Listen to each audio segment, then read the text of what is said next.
आपने स्वर्ण बनाने की बहुत सारी विधियां YouTube पर देखी होंगी और हो सकता है आप कोशिश भी कर रहे हों बनाने की। अगर आप वास्तव में स्वर्ण बनाने की क्रिया में हैं और सोना बनाना चाहते हैं तो आपको यह वीडियो बहुत ही उपयोगी साबित होगी, क्योंकि कुछ क्रियाएं आप कर लेते हैं और कुछ नहीं कर पाते हैं। वैसे तो आपको संपूर्ण जानकारी ही नहीं है कि इनमें क्या क्या क्रिया होती है और क्या क्या वस्तुएं चाहिए, इसलिए आप इसे देख लेंगे तो या तो सोना बनाना शुरू कर देंगे या फिर इसको बिल्कुल बंद कर देंगे। यह इसमें बहुत ज़रूरी बात हम बताने जा रहे हैं। यह है सफ़ेद आंकड़ा। इसमें सोना बनाते वक्त पारे को मर्दित किया जाता है और पारा हमेशा कुछ घंटों के लिए नहीं, कम से कम 72 घंटे के लिए पारा मर्दित किया जाता है। तब इस सफ़ेद आंकड़े के दूध का असर उसमें आता है और तब वह कार्य करता है और वह पारा कायम होता है, या ये कहिए कि शुद्ध होता है। तो इसे आप पहचान लीजिए। अब दूसरे नंबर पर आता है सफ़ेद पलाश। इसमें 2-3 तरह के पलाश होते हैं, परंतु स्वर्ण निर्माण विधि में सफ़ेद का ज़्यादा महत्व हुआ है और सफ़ेद के फूलों का रस लेकर पारे को मर्दित किया जाता है और तंत्र विद्याओं में भी यह कार्य करता है। अनेक लोग अनेक प्रकार से उपयोग करते हैं।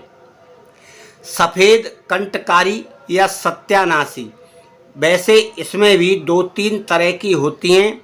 पीली होती है, सफ़ेद होती है और लाल होती है। सफ़ेद पारा मर्दन करने के लिए उपयोगी है, जिससे पारा शुद्ध होता है और स्वर्ण निर्माण की विधि में कार्य करता है। आप इस कंटकारी का पौधा यहाँ पहचान लीजिए, गलती ना हो आपको पहचानने में, इसलिए यह यहाँ इनके फोटो दिए गए हैं। आप अपने हिसाब से ढूंढकर पहले से निश्चित कर लें। सफ़ेद संखिया, यह आपको बाज़ार से ही लाना पड़ेगा, परंतु इसमें भी कई प्रकार के संखिया आते हैं। शुद्धता का विशेष आप ध्यान रखकर कोई क्रिया करेंगे तभी वह कार्य करेगी। सावधानी अपनी अवश्य रखें, सारी वस्तुएं पॉइजनेबल हैं। और लाल गंधक, लाल गंधक, सफ़ेद गंधक, पीली गंधक इस तरह से होती हैं, परंतु स्वर्ण निर्माण की विधि में लाल गंधक ज़्यादा उपयोगी मानी गई है और पारा और गंधक इनका बड़ा संयोग होता है। ये दो वस्तुएं बहुत महत्वपूर्ण हैं, इन्हीं का सारा खेल इसमें चलता है और कायम करने की विधि भी आपको होना चाहिए मालूम। पारा, पारा इसमें मुख्य धातु है जो अपने सभी कार्यों को प्रभावित करने वाली शक्ति रखता है और वह कायम होना चाहिए और शुद्ध होना चाहिए। उसमें वह शक्ति प्राप्त होना चाहिए जो दूसरे धातु में मिलकर वह उसे स्वर्ण निर्माण में बदल सके। इस प्रकार से शुद्ध जस्ता भी कार्य करता है। जस्ता कई प्रकार का मिलता है, परंतु शुद्ध आपको मिलेगा वही कार्य करेगा। इसकी जस्ते की भस्म बनाई जाती है और स्वर्ण निर्माण में इस भस्म का ही उपयोग किया जाता है। आप अनेक प्रकार से भस्म बनाने की क्रिया अन्य प्रकार जगह पर देख सकते हैं, क्योंकि भस्म बनाने के बहुत सारे तरीके हैं। शुद्ध रांगा, रांगा भी चांदी बनाने में और सोना बनाने में अपनी मुख्य भूमिका निभाता है और यह शुद्ध ही प्राप्त होना चाहिए। बाजार में नकली भी मिलता है, शुद्ध नहीं मिलेगा तो आप जो क्रिया कर रहे हैं उसमें आपकी मेहनत बेकार जाएगी और आप निराश होकर या तो बंद कर देंगे या फिर दोबारा से करेंगे। इन क्रियाओं को करने के लिए नखचिकनी एक जंगली जड़ी बूटी है, इसका भी पारे को मर्दन किया जाता है और मर्दन करने के बाद फिर उसे शुद्ध करते हैं या उस पारे की भस्मी बनाते हैं जो स्वर्ण निर्माण के कार्य में आती है और उस भस्मी का ही प्रयोग तांबे पर डालकर किया जाता है। हिंगुल, जब कोई व्यक्ति पारा बाजार से नहीं खरीदता है तो हिंगुल से पारा निकालने की विधि भी होती है, जो मटके में डालकर उसको हिंगुल को पीसकर गर्म करते हैं तो वह मटके में चिपक जाती है और फिर उसे छुड़ा लेते हैं तो वह शुद्ध पारा निकलता है। और स्वर्ण निर्माण के लिए उस पारे का प्रयोग ज़्यादातर लोग करते हैं। नौसादर, नौसादर इस क्रिया में एक मुख्य भूमिका निभाता है। स्वर्ण को शुद्ध करने की क्रिया में नौसादर और सुहागा यह उपयोगी माने गए हैं। इन क्रियाओं में यह अपनी भूमिका इस प्रकार से निभाता है कि सुक्रिया को करता है और आपको स्वर्ण निर्माण की क्रिया में सहायता करता है। सल्फ्यूरिक एसिड में जांचा परखा जाता है। सोने को और चांदी को जांचने के लिए इसमें डालते हैं कि सत्य है या असत्य है, स्वर्ण है या नहीं है, नकली है या असली है। इसका सुनार लोग अपने लिए उपयोग करते हैं। सोरे का तेजाब, यह स्वर्ण निर्माण में कार्य करते हैं। सोना बनाने में जब पारे को शुद्ध करते हैं या पारे की भस्मी करते हैं या किसी के साथ उसे घोटते हैं या मर्दत करते हैं या भावना देते हैं, तब इसका प्रयोग किया जाता है जिससे शुद्धता बनी रहे और आगे की क्रिया कर सकें। सेहुण का पौधा है, इसके दूध में भी पारे को मर्दित किया जाता है 72 घंटे 60 घंटे। उसके बाद उस पारे को भस्म किया जाता है, कायम किया जाता है। अनेक प्रकार की विधियों में इसका उल्लेख मिलता है। आप इसका पौधा यहाँ समझ लीजिए और जान लीजिए। शुद्ध सोना, शुद्ध सोना इस प्रकार का होता है, यह इस रूप में बनेगा।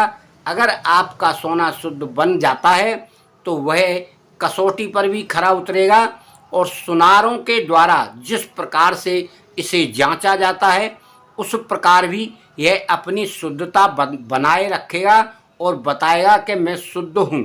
इस प्रकार से शुद्ध चांदी भी बनती है। इसी क्रिया के द्वारा अनेक प्रकार की क्रियाएं हैं। शुद्ध चांदी भी अगर बनेगी तो वह खरी टंच चांदी कहलाती है। उसे जब सुनार चेक करता है तो शुद्धता का प्रमाण बताता है, अन्यथा वह भी चांदी अपूर्ण रहती है। नींबू के रस में भी कई बार पारे को घोटा जाता है शुद्ध करने के लिए, कायम करने के लिए या जमाने के लिए। जमाकर लोग गोली बनाते हैं या शिवलिंग बनाते हैं। इन क्रियाओं में नींबू का रस भी बहुत महत्वपूर्ण भूमिका निभाता है। आप इसको भी देख लीजिए। अदरक का रस भी कई बार डालते हैं, कई भावना लगती है और पारे के संस्कार कई होते हैं। उन संस्कारों में इस रस का प्रयोग किया जाता है। रस को कूट छान कर तैयार कर लेते हैं, फिर इसमें बूंद बूंद करके मर्दित करते जाते हैं, घोटते हैं। इस प्रकार से लहसुन का रस भी पारे को मर्दन करने के लिए, शुद्ध करने के लिए, भावना देने के लिए काम में आता है, जिससे पारा शुद्ध होता है और कायम होता है और स्वर्ण बनाने के लिए शुद्ध होकर उस क्रिया में कार्य करता है जिससे हम कर रहे हैं। अब समुद्री नमक, समुद्री नमक का भी उल्लेख कई जगह पर किया गया है। जो क्रिया कर रहे हैं कीमियागर, वह इसका भी प्रयोग करते हैं। जैसे नमक का करते हैं वैसे नींबू के रस का, अदरक के रस का और अन्य रसों का समय समय पर विधि अनुसार प्रयोग करके उसका उपयोग करते हैं। गंधक का तेल भी इस प्रकार से निकालते हैं और उसे पारे के साथ कायम करने में और वस्तुएं मिलाकर उनको घोटने में प्रयोग करते हैं, जिससे उसकी भस्मी बन जाए। रुद्रवंती, रुद्रवंती एक पौधा है जो इसको पारे को मर्दन करने के लिए एक विधि में बताया गया है। आप इस रुद्रवंती के पौधे को देख लीजिए, किस इलाके में मिलता है इसकी जानकारी कर लीजिए। जिस विधि से आप सोना बनाना चाहते हैं उसके लिए ग्वार पाठा भी काम करता है। इसमें भी पारे को मर्दन किया जाता है और मर्दन करने में एक मंत्र और होता है, जिसे या तो आप ओम नमः शिवाय का कहें, या कोई आप भैरव जी का मंत्र लें, कुबेर जी का मंत्र लें। तेलिया कंद का भी बहुत सारी विधियों में जिक्र किया गया है। तेलिया कंद में तेल निकलता है और वह असली नकली भी होते हैं, परंतु तेलिया कंद के तेल में ज़्यादातर कई विधियां हमने देखी हैं, सुनी हैं। आप इसका भी प्रयोग करके इसका पौधा पहचान लें, इस तरह का होता है। सारी क्रियाएं, सारे पेड़ पौधे हमने यहाँ बताए हैं। इसे कहते हैं बिजौरा नींबू, यानी बड़ा वाला नींबू है ये। एक छोटा नींबू होता है, एक बड़ा नींबू होता है, तो बड़े नींबू को बिजौरा नींबू कहते हैं। इसमें भी पारे को मर्दित किया जाता है। इस प्रकार से अन्य प्रकार की विधियों में अलग अलग वस्तुएं, अलग अलग औषधियाँ, अलग अलग क्रियाएं करके इनको शुद्ध करके पारे की भस्म बनाई जाती है। और ताम्र पर या लेड बोलते हैं, रांगे पर इनका प्रयोग करके स्वर्ण में परिवर्तित करने की कोशिश करते हैं। और कभी कभी रंग आ जाता है, परंतु अशुद्ध रहता है, संपूर्ण स्वर्ण नहीं बन पाता। कोई ना कोई क्रिया आपको अगर हाथ लगती है तो आप इस प्रकार बनाकर अपनी कामयाबी का सबूत दें। हमारी आपके साथ शुभकामनाएं। आप अपनी क्रिया में सफल हों और उसका लाभ आपको, आपके परिवार को प्राप्त हो। धन्यवाद। आपका कल्याण हो।